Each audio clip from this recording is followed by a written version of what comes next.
Assalamualaikum warahmatullahi wabarakatuh. Perkenalkan, saya Rahmat Hidayat dari Fakultas Ekonomi dan Bisnis Islam, program studi Ekonomi Syariah dengan NIM 230213700001. Di sini saya akan menjelaskan tentang 3 larangan dalam ekonomi Islam. Yang pertama, larangan maisir dalam transaksi. Pengertian maisir dalam bahasa Arab disebut dengan qimar yang berarti taruhan.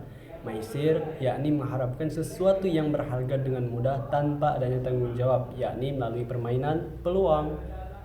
Nah, menurut Qanun Aceh nomor 13 tahun 2003 diatur pasal 1 ayat 20 yang berbunyi maisir adalah sebuah kegiatan dan perbuatan yang bersifat taruhan antara dua pihak atau lebih, yang dimana pihak yang menang mendapat bayaran. Nah, dalam agama, judi atau maisir diartikan dalam sebuah transaksi yang dilakukan oleh dua pihak atau lebih untuk kepemilikan suatu benda atau jasa yang menguntungkan satu pihak dan merugikan pihak lain dengan cara mengaitkan transaksi tersebut dengan tindakan tersebut. Nah, teman-teman, pada umumnya judi dalam Islam dilarang dalam segala bentuk aktivitas bisnis yang mendatangkan uang yang diperoleh dari untung-untungan. Sebagaimana firman Allah Subhanahu wa taala dalam firman-Nya dalam Al-Qur'an surah Al-Maidah ayat 90 yang artinya, hai orang-orang yang beriman, sesungguhnya meminum khamar, berjudi, berkorban untuk berhala, mengundi nasib dengan panah adalah termasuk perbuatan syaitan. Maka jauhilah perbuatan-perbuatan itu agar kamu mendapat keberuntungan. Nah, mayoritas ulama juga sepakat untuk memperlakukan hukuman ta'zir kepada pelaku maisir, yang dimana hukuman ta'zir berlaku atas semua orang yang melakukan kejahatan. Syaratnya adalah berakal sehat. Adalah garor sesuatu yang tidak diketahui kepastian benar atau salahnya, spekulasi, resiko, bahaya, ketidakpastian. Garor adalah jual beli yang pada lahirnya menggiurkan pembeli sedangkan isinya tidak jelas. Nah, garor dibagi menjadi 3. Yang pertama, garor dalam sighah akad atau kalimat transaksi, yang dimana 2 kesepakatan 1 transaksi, merupakan satu kesepakatan dengan 2 transaksi, baik dengan terlaksananya salah satu dari 2 transaksi tersebut atau dari segi harganya. Sebagai contoh, ketika seorang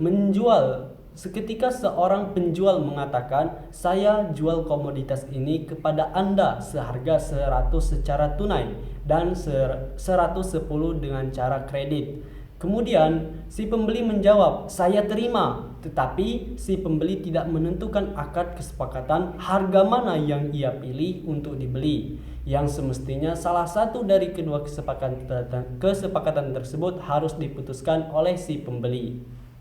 Yang kedua, garor dalam objek transaksi, yang dimana garor dalam objek transaksi tersebut ketidakjelasan dalam jenis objek transaksi. Contoh, saya jual apa yang ada dalam karung saya seharga 10 dinar.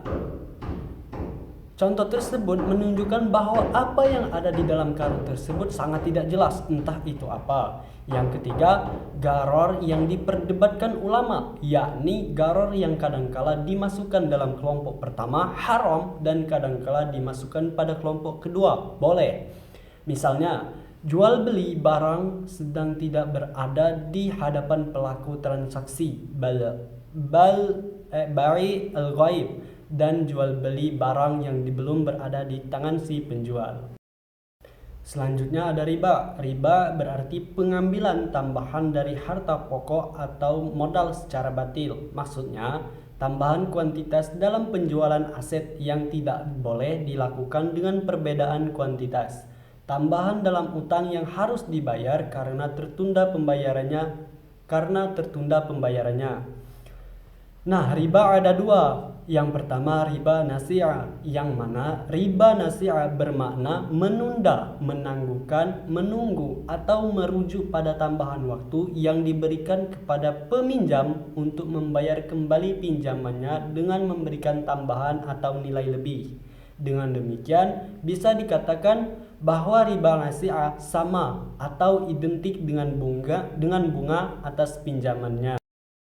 Yang kedua, riba fadl, Riba fadl disebut juga riba buyu', riba yang timbul akibat pertukaran barang sejenis yang tidak memenuhi kriteria sama kualitasnya.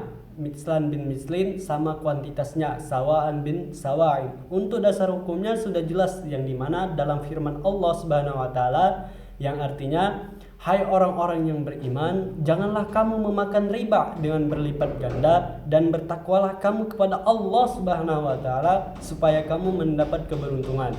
Quran surah Ali Imran ayat 130.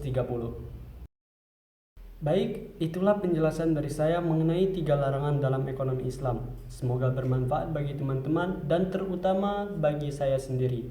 Wassalamualaikum warahmatullahi wabarakatuh.